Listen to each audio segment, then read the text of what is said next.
Hi நண்பர்களே, Sunday உங்கள் வீட்டில் இன்றைக்கி என்ன ஸ்பெஷல்? நான் இன்றைக்கி மீன் குழம்பு பண்ணியிருக்கேன். என்ன மீன் கண்டுபிடிங்க பார்க்கலாம். மீன் பிடிக்கிறவங்க கண்டுபிடிச்சிருவீங்கன்னு நினைக்கிறேன். கண்டுபிடிங்க பார்க்கலாம். க்ளூ என்ன தரேன், அந்த மீனை காமிக்கிறேன் பாருங்கள். பார்த்துட்டு என்ன மீனுன்னு கண்டுபிடிச்சி கமெண்ட் பாக்ஸில் சொல்லுங்கள் பார்ப்போம். இதுதான் அந்த மீன், கண்டுபிடிங்க பார்க்கலாம் இது எந்த மீனுன்ட்டு. சரி, என்னோடய ஸ்டைலில் பார்க்கலாமா? கடாயை வச்சுட்டு வெந்தயம் போட்டுட்டு மிளகு போட்டுக்கோங்க. ஒரு ஸ்பூன் பொரிஞ்சதுக்கப்புறம் 15 பல் பூண்டு போட்டுக்கோங்க. 2-3 பச்சை மிளகாய் கீரி போட்டுக்கோங்க. 2 பெரிய வெங்காயத்தை பொடிசாக கட் பண்ணி போட்டு கருவேப்பிலை போட்டு அது நல்லா வதங்கினதுக்கப்புறம் 2 தக்காளி 3 தக்காளி பொடிசாக கட் பண்ணி உப்பு போட்டு நல்லா வதங்கிடுங்க. குழம்புக்கு நல்லா வதங்கினா தான் குழம்பு நல்லா டேஸ்ட் கொடுக்கும்.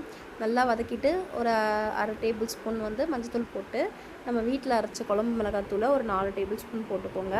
அப்புறம் காஷ்மீரி மிளகாத்தூள் ஒரு 1/2 டேபிள் ஸ்பூன் போட்டுக்கோங்க. அது கலருக்காக தான், தேவைன்னா போட்டுக்கோங்க, இல்லைனா ஸ்கிப் பண்ணிடுங்க. அது பார்க்க கொஞ்சம் நல்லா இருக்கும்ல, அதுக்காக தான் போட்டேன். அப்புறம் நம்ம கொஞ்சம் அப்படியே வதக்கிட்டு நம்ம கொஞ்சம் தண்ணி ஊற்றிட்டு ஒரு 2 லெமன் சைஸ் புளி அளவு நல்லா ஊற வச்சு நல்லா கரைச்சி அதில் அழகாக வடிகட்டிக்கோங்க.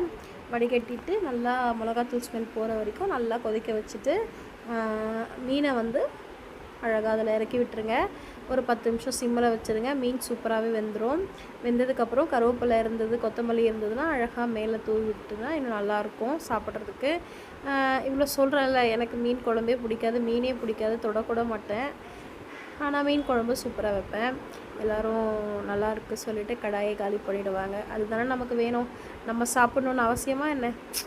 எனக்கு பிடிக்கல, நான் சாப்பிடல. ஆனால் தேவைப்படுறவங்களுக்கு நான் செஞ்சு தருவேன். யாரெல்லாம் என்ன மாதிரி இருக்கீங்க சொல்லுங்கள் ஃப்ரெண்ட்ஸ். நிறைய பேர் பார்க்குறீங்க, சப்ஸ்கிரைப் பண்ணாமல் பார்க்குறீங்க. பார்த்துட்டு பண்ணிங்கன்னா நல்லாயிருக்கும். Bye friends.